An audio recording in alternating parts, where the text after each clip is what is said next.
Біз күнделікті тұрмыста қолданып жүрген сарымсақтың бірнеше ауруға ем екенін білеміз. Алайда оның пайда болу тарихынан бейхабармыз. Осы орайда сарымсақтың нақты қандай ауруларға емдік дәрі ретінде қолданылатынын толығырақ ашып айтуды жөн көрдік. Бұл жайында айтпас бұрын сарымсақтың қайдан шыққанына үңіліп көрейік. Көбінесе сарымсақтың отаны деп орталық Азия аталады. Мыңдаған жыл бұрын ол Қытайға, Египетке және басқа елдерге келуі де мүмкін деген деректі жоққа шығармайды. Басқа нұсқалар бойынша сарымсақ Орта Азия немесе Ауғанстанның тау бөктерінде, оңтүстік-батыс немесе тіпті оңтүстік Азияда пайда болған. Мұнда жергілікті халық әлі күнге дейін жабайы өсетін сарымсақты пайдаланады. Ол өзге дақылдардан айтарлықтай ерекшеленбейді. Оның өткір иісіне қарамастан, ежелгі Мысырда, Грекияда, Римде, Үндістанда да өсірген. Ал ежелгі Қытайда сарымсақты мүлде басқа мақсатта пайдаланған. Аспан асты елінде сарымсақ жерлеу рәсімі кезінде зұлым рухтарды қорқытатын күш ретінде қолданылды. Тағы бір еске сала кететін дерек, кейінірек ежелгі грек атлеттері жаттығу алаңында сарымсақты шайнап допинг ретінде қолданған болса, орта ғасырда европалық шаруалар осы бір пияз тұқымдас тұздалған етпен және майшабақпен қосып жеген. Сол бір заманда сарымсақ дезинфекциясы көптеген адамды асқазан ауруларынан құтқарған. Сонымен қоса сарымсақтың емдік әсері туралы аңыздарда жоқ емес.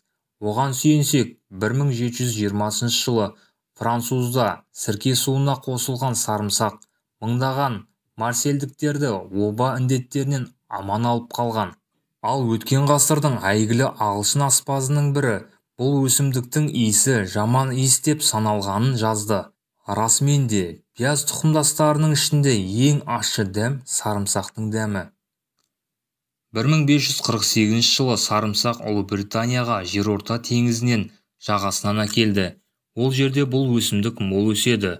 Құрлықта, әсіресе Италияда аталған пияз тұқымдас ешқандай кедергісіз, шектеусіз қолданылса, француздар жаппай көптеген тағамға қоса бастаған. Ерте заманнан бері сарымсақтың пияз сияқты тылсым қасиеттері бар деп есептелген. Ол қиындықтан қорғауға, зұлымдықты жеңуге және удың әсерін бейтараптандыру қабілетіне ие. Сол уақытта сарымсақпен дуаның уытын кетірген. Соғысқа аттанбас бұрын гладиаторлар мен Рим сарбаздары матаға оралған сарымсақты белдеріне байлап, одан күш аламыз деп сенген. Қысқа уақытта, әсіресе вирус пен инфекция эпидемиясы кезінде бірден ойға оралатын сарымсақ. Бірақ тұмау мен суық тиюді емдеуден басқа сарымсақтың тағы қандай қасиеттері бар екенін бірі білсе, бірі білмейді. Ал енді бүгін сарымсақтың қасиеттерімен бөлісеміз. Дәлірек айтсақ, көз аурулары, гипертония, құлақ ауруы, безеу, бөртпе және басқа да түрлі ауруларды емдеуге көмектеседі. Сарымсақ асқазан ішек жолы ауруларына ем. Асқазан ішек жолдары ауруларын сарымсақпен емдеу жаңалық емес. Сарымсақ бүкіл ас қорыту жүйесіне әсер етеді. Сондықтан оның жұмысын кешенді түрде жақсартып, жан-жақты жетілдіреді. Асқазан ішек жолдарының жұмысын жақсарту және ас қорыту мәселелерінің алдын алу үшін мамандар сарымсақты күнделікті шектеулі мөлшерде жеуге кеңес береді.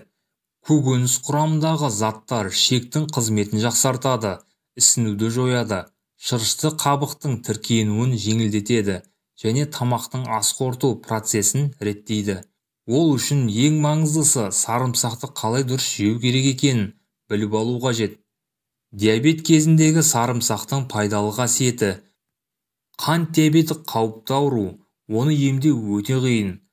Ауру бүкіл ағзаның жұмысын бұзады, бүйректің, жүректің, қан тамыр жүйке жүйесін жағдайын нашарлатады. Өкінішке қарай сарымсақпен қант диабеті емделмейді. Десе де қант диабетіне сарымсақтың айтарлықтай пайдасы бар. Ол ауру кезіндегі көптеген жағымсыз салдардың алдын алуға көмектеседі.